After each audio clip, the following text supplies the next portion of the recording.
못하리라 하였노라 하셨더라. 아멘. 할렐루야.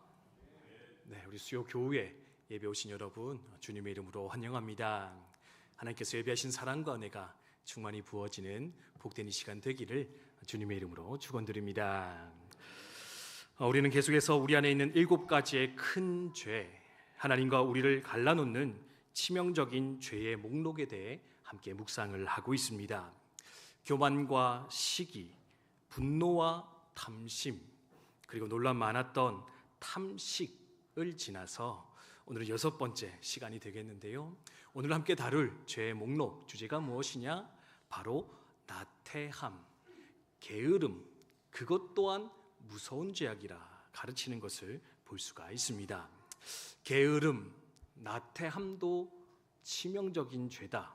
여러분 동의가 되십니까? 사실은 탐식만큼이나 사실 게으름도 그렇게 무서운 죄입니까? 무서운 죄악이 될 수 있겠습니까? 생각하는 분들이 우리 가운데 많지 않을까 생각이 듭니다. 게으름, 그냥 개인적인 성향의 문제 아니겠습니까? 성격의 문제일 것 같습니다. 그리고 좀 게으르게 산다고 그렇게 큰 문제가 생기겠습니까? 그렇게 문제 만든다고 그것을 죄악이라 여기십니까? 이제 가볍게 여기고 넘어가고 싶은 분들 아마 많이 계실 것 같은데요. 그런데 성경의 역사를 통해서 또 기독교의 역사 속에서 이 게으름 또한 무서운 죄, 우리가 주목하여 생각해야 될 무서운 죄가 될 수 있다, 그렇게 가르치며 도전한 것을 볼 수 있는데, 그래서 오늘은 왜 이 게으름이 무서운 죄가 될 수 있는가, 그리고 이 게으름의 죄를 어떻게 극복할 수 있겠는가, 이것에 대해서 함께 묵상하면서 우리의 삶을 한번 돌아보는, 점검해보는 그런 시간 가졌으면 좋겠습니다. 나태함, 게으름, 왜 그것이 죄가 될 수 있을까요? 왜 그것이 치명적인 죄일까? 다음 3가지 이유 때문에 아마 무서운 죄가 될 수 있을 것 같습니다. 첫 번째로요, 여러분, 게으름은 바로 우리로 하여금 하나님 주신 사명을 이루지 못하도록 하는 죄, 사명으로부터 멀어지게 하는 죄, 그것이 바로 게으름이기 때문에 그것은 무서운 죄요, 치명적인 죄이다. 여러분 기억하셨으면 좋겠습니다. 우리 각자에게는 하나님이 사명을 주셨습니다. 믿으십니까? 여러분 사명 받으셨습니까? 그 위에 살고 계십니까? 네. 두 번째 질문에 대답이 너무 약한데요. 네, 받으셨는데 못 살고 있습니까? 네, 이제 받았는데 왜 못 살까? 네, 이제 이걸 돌아볼 필요가 있는데, 그것을 가로막는 여러 가지 죄 중에 한 가지가 뭐냐면 바로 게으름일 수 있다. 게으름이 바로 우리로 하여금 사명의 자리로 들어가는 그것을 붙잡는 무서운 죄다 이야기하고 있습니다. 김남준이라는 목사님 계시거든요. 그분이 이 게으름이라는 것에 가지고 책을 쓰셨습니다. 제가 새벽기도 때 한번 소개해드린 적이 있는데 제목이 게으름입니다. 이 게으름이 뭐냐, 이것에 대해서 책을 한 권으로 이제 쓰셨는데, 이 김남준 목사님은요, 게으름이라는 책에서 게으름을 이렇게 정의하는 것을 볼 수가 있습니다. 우리는 흔히 게으름을 일종의 천성으로 생각한다. 어떤 사람은 원래부터 부지런하고 어떤 사람은 아무리 노력해도 게으른 것은 어쩔 수 없다고 여긴다. 그러나 게으름은 단순한 인간의 성향의 문제가 아니라 마음의 부패에 뿌리 내린 그릇된 자기 사랑에서 오는 철저한 후천적인 선택이다. 게으름이란 거룩한 삶의 목표를 성취함으로써 하나님께 영광을 돌리며 얻는 보람보다 지금 당장 좀 편하게 살고자 하는 자기 자신의 육적인 요구를 붙드는 것, 그것이 바로 게으름이다, 그렇게 설명하는 것을 볼 수가 있습니다. 뭡니까? 우리는 하나님의 영광을 위해서 부름받았다는 겁니다. 어떻게 영광 돌립니까? 각자에게 주어진 사명을 이루면서 우리는 하나님을 영화롭게 만들어야 합니다. 근데 우리가 어떻게 한다고요? 그 하나님을 영화롭게 하고 우리의 사명을 이루면서 느끼는 그 만족과 즐거움에서 우리의 삶의 보람을 찾는 게 아니라 그냥 지금 여기에서 잠깐 편안한 것, 지금 여기에서 잠깐 즐거운 것, 지금 여기에서 잠깐 만족하는 그 잘못된 자기 욕구, 자기 사랑으로 빠져들어가는 것, 그게 바로 게으름의 실체일 것인데, 그래서 어떻게 된다고요? 게으름에 깊게 빠지면 결국에 사명으로부터 멀어질 수밖에 없다. 우리는 기억할 수 있어야 한다는 겁니다. 김남주 목사님 이 책에서 또 게으름의 단계를 또 세 단계로 정의하고 있거든요. 이것도 한번 말씀드려 보겠습니다. 게으름은 요 세 단계로 발전하는데, 첫 번째는 어떤 일을 할 때 최선을 다하지 않는 것, 그게 게으름의 첫 번째 단계라고 합니다. 최선을 다하지 않는 것. 시작의 단계의 게으름은 늘 이러한 형태로 출발한다. 아무 의무를 행하지 않겠다라고 하는 게 아니라 마땅히 해야 할 일에 대해서 최선을 다하지 않거나 귀찮은 부분을 소홀히 하고 넘어가는 것이다. 왜 이렇게 최선을 다하지 않느냐? 그것은 간단하다. 최선을 다하면 힘들기 때문이다. 네. 최선을 다하지 않는 것으로 게으름이 출발되는데 왜 최선 다하지 않느냐? 최선 다하면 힘드니까. 네, 적당히 한다라는 겁니다. 근데 이렇게 적당히 하다가 다음으로 넘어가면 뭐가 일어나느냐? 의무를 저버리는 것, 사명을 저버리는 것으로 들어가게 된다 이야기를 합니다. 게으름의 출발 단계가 의무에 최선을 다하지 않는 것이라면 그 다음 단계는 아예 의무를 그만두는 것이다. 왜인 줄 아십니까? 최선을 다하지 않는 것도 아무것도 안 하는 것보다 힘들기 때문이다. 네. 적당히 하는 것도 안 하는 것보다 힘들잖아요. 그죠? 그러니까 어떻게 하느냐? 처음에는 적당히 했다가 그 다음에는 안 하는 것으로 넘어가는 것. 이게 이제 게으름의 단계고요. 근데 세 번째 단계가 또 있습니다. 그게 뭐냐면 바로 게으름의 세 번째는 정욕의 단계다. 편안한 삶은 게으름의 소극적인 목표일 뿐이다. 이 소극적인 목표가 만족되고 나면 나타나는 적극적인 목표가 있는데 그것은 바로 쾌락이다. 이때 육체의 게으름으로 얻을 수 있는 편안함보다 더 자극적인 즐거움을 요구하기 시작한다. 그리고 그 요구의 대부분은 죄를 짓지 않고는 성취될 수 없는 것들이다. 이런 다윗을 기억하시기 바랍니다. 밧세바 범할 때 다윗이 뭐 하고 있었습니까? 오후 늦은 시간에 왕궁을 어슬렁거리다가 밧세바를 범하였다 성경은 말하고 있습니다. 왕의 시대, 왕의 시절이었습니다. 즉 전쟁터에 나가서 군대를 이끌어 싸워야 될 그때예요. 다윗이 뭘 했습니까? 자기의 의무를 저버렸습니다. 그리고 늦은 오후에 늦잠 자고 일어나서 어슬렁거렸는데 아무것도 하지 않는 그것으로 만족하는 게 아니고 어때요? 더 나아가서는 더 자극적인 요구를 찾기 시작했는데, 그래서 들어갔던 자리가 어디였느냐? 바로 밧세바를 범하는 것이요, 그것을 감추기 위해 거짓과 살인의 자리까지도 들어가게 되었다. 성경이 말하는 거 볼 수 있다라는 겁니다. 게으름 왜 무서운가? 사명을 저버리게 하는 죄이기 때문에 그렇습니다. 더 나아가 더 무서운 죄악으로 이끌어가는 것, 그것이 바로 나태 게으름일 것인데, 그럼 이것을 기억하시면서 게으름을 주의 깊게 돌아보시고 묵상하는 저와 여러분이 되셨으면 좋겠습니다. 오늘 본문도 보시기 바랍니다. 누가 등장하냐면 사실 이게 사무엘에 대한 본문이라서 아니 게으름과 사무엘이 무슨 상관이 있느냐 아마 이렇게 의문을 가진 분이 있으실 것 같은데, 오늘 읽은 본문의 주인공은 사무엘이 아니라 엘리 제사장입니다. 엘리 가문을 내가 벌하겠다 말씀하는데요, 여러분 사무엘 시대의 대제사장이 엘리였거든요. 근데 이 엘리의 죄가 뭔지 아십니까? 바로 게으름, 나태였습니다. 여러분 이렇게 사무엘상 초반을 보면은요, 이 엘리 제사장이 계속 등장하거든요. 근데 이 엘리가 나타날 때마다, 등장할 때마다 취하고 있는 자세가 있습니다. 그게 뭐냐? 의자에 앉아 있는 겁니다. 네, 이 제사장이요 서서 예배하거나 제사하는 모습으로 나오지 않습니다. 항상 그 의자에 앉은 채로 있었더라. 그리고 그 마지막이 어땠는지 아십니까? 마지막에는요, 그 전쟁터에 하나님의 언약궤와 두 아들이 나갔거든요. 전쟁에서 패배했습니다. 언약궤 뺏겼고 두 아들이 죽었습니다. 이 소식이 들려오니까 의자에 앉아 있다가 놀라 일어나는데 그 몸이 너무 비대한 나머지 한 번에 못 일어나서요, 결국 의자와 함께 쓰러졌는데 그 무게를 견디지 못하고 목이 부러져 죽은 제사장, 그가 바로 엘리 제사장이라 이야기하는 것을 볼 수가 있습니다. 게으른 자였습니다. 나태한 자였습니다. 그래서 어떻게 합니까? 제사장의 책무를 저버리게 되었습니다. 두 번째는요, 아버지의 책무도 저버립니다. 왜요? 그 아들을 관리하지 않았더라. 그 아들을 돌보지 않더라. 그래서 그 아들이 그렇게 사고를 쳤는데, 하나님께 불명예가 되어졌는데 그는 그 사명 감당하지 않아서 결국에 내가 그를 심판하겠다 말하는 것 함께 돌아보면서 이것이 또한 무서운 죄일 수 있겠다. 여러분 한 번쯤 기억하시면 좋겠습니다. 두 번째로 왜 게으름 나태가 죄일까?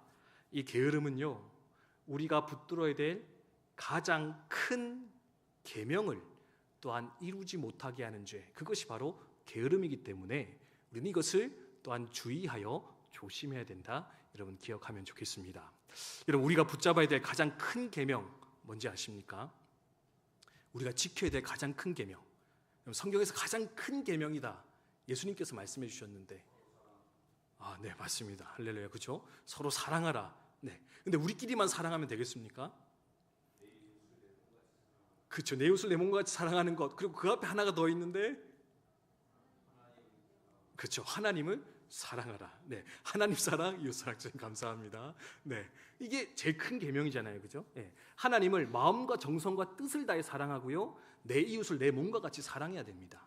이게 이제 우리에게 주어진 가장 큰 사랑의 계명인데, 여러분 이거를 지키지 못하게 한 죄가 뭐냐면 바로 게으름의 죄일 수 있다라는 겁니다.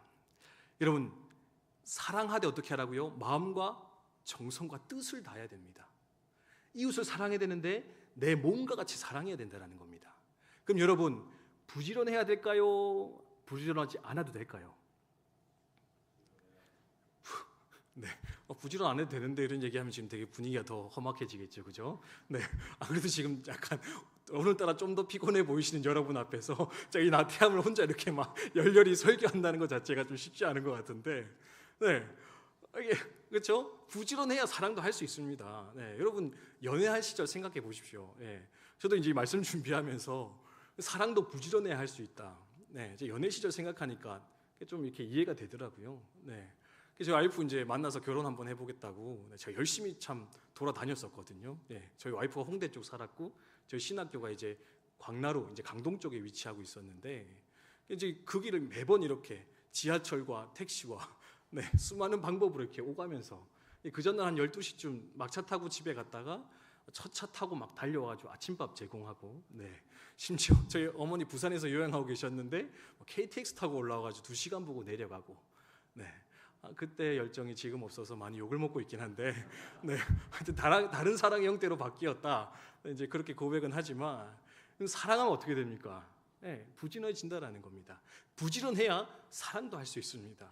근데 문제는 뭐냐?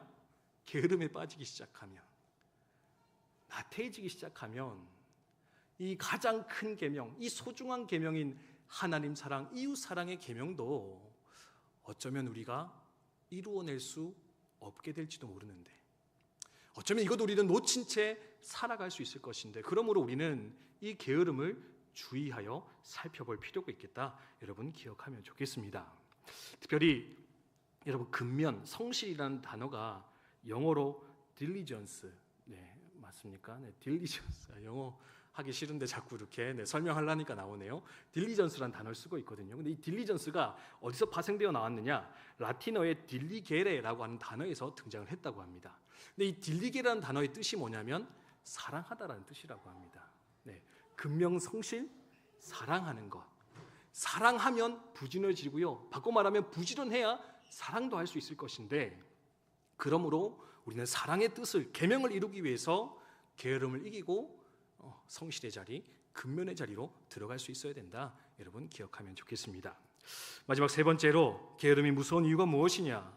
게으름은 소명을 저버리게 합니다.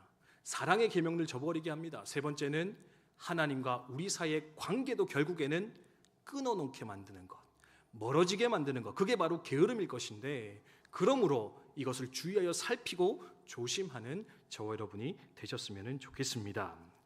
CCC의 창립자였던 김준곤이라는 목사님 계신데, 이분이 예수 칼럼이라는 책을 쓰셨습니다.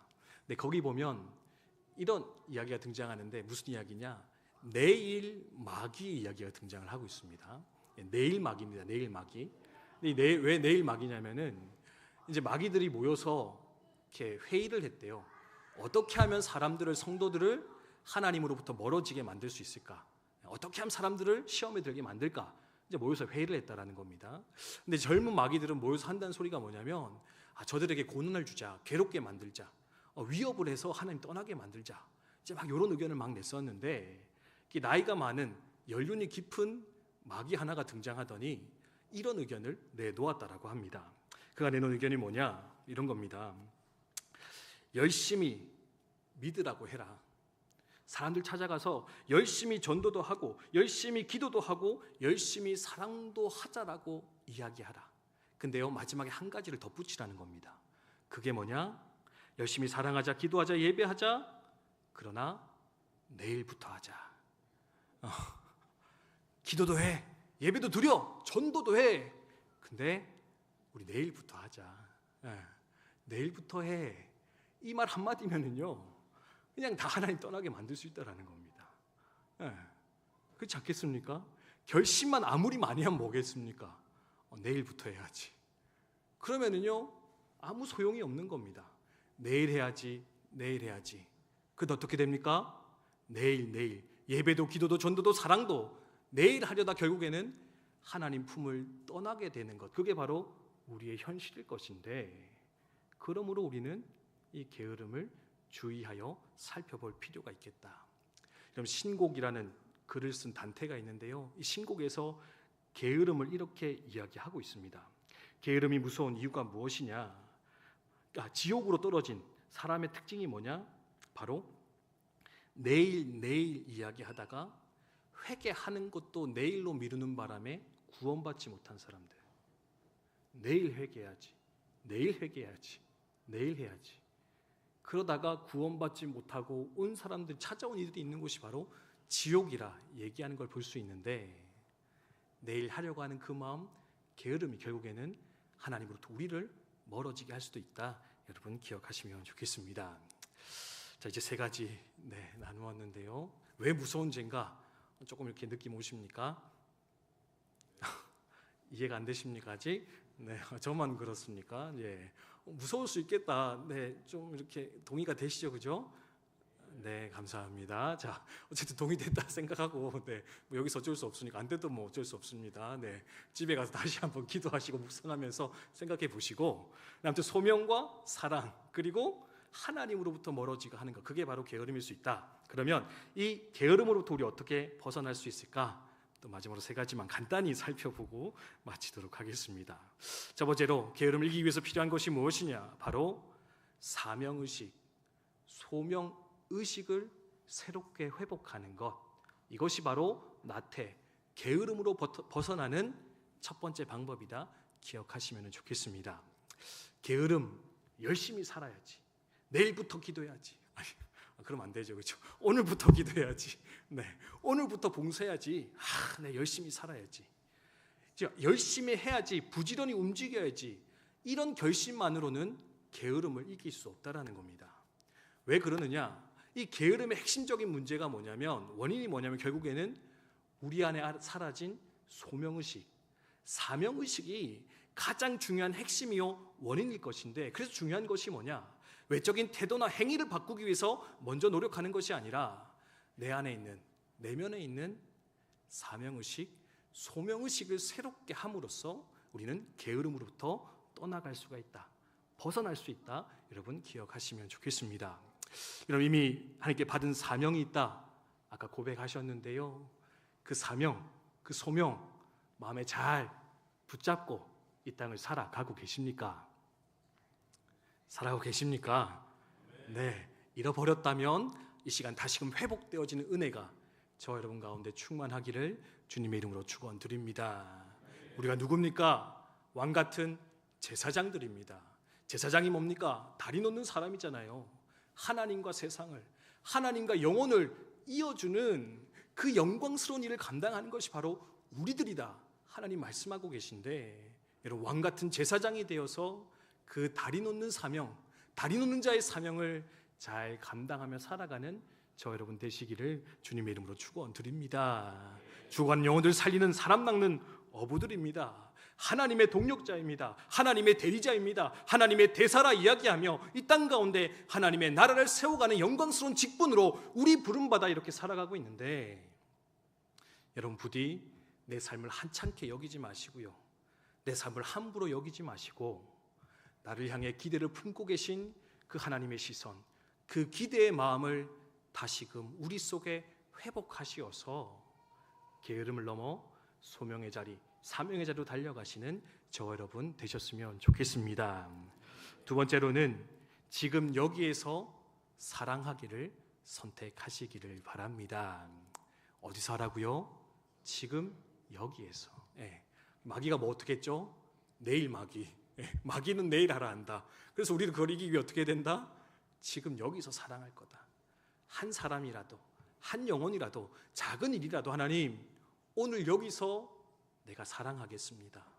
내게 주신 저 영혼을 내가 섬기겠습니다.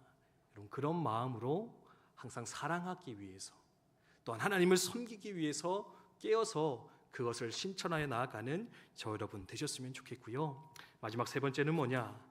끝까지 소망의 끈을 놓치지 않는, 소망의 끈을 놓치지 않음으로써 끝까지 사명과 사랑의 계명을 완수해 나아가시는 저와 여러분이 되셨으면 좋겠습니다. 왜 게으름에 빠지냐? 이거 해봤자 무슨 소용이 있겠어? 내가 이렇게 노력해봤자 바뀌는 게 뭐가 있겠어? 그쵸? 그 냉혹한 현실 앞에서요, 마음의 실망감이 찾아옵니다. 마음이 차가워집니다. 마음이 우울해집니다. 그리고요, 더 이상 기대감이 없어지면 결국에 우리가 들어가는 게 어디냐? 바로 나태, 게으름의 자리일 것인데, 그래서 또한 마지막으로 권면하며 도전하기 원하는 것은 소망의 끈을 놓치지 않도록, 사도 바울이 말했지 않습니까? 여러분, 선을 행하되 낙심하지 마십시오. 포기하지 않으면 때가 이름에 이루어질 것입니다. 누가 이루십니까? 하나님이 이루십니다.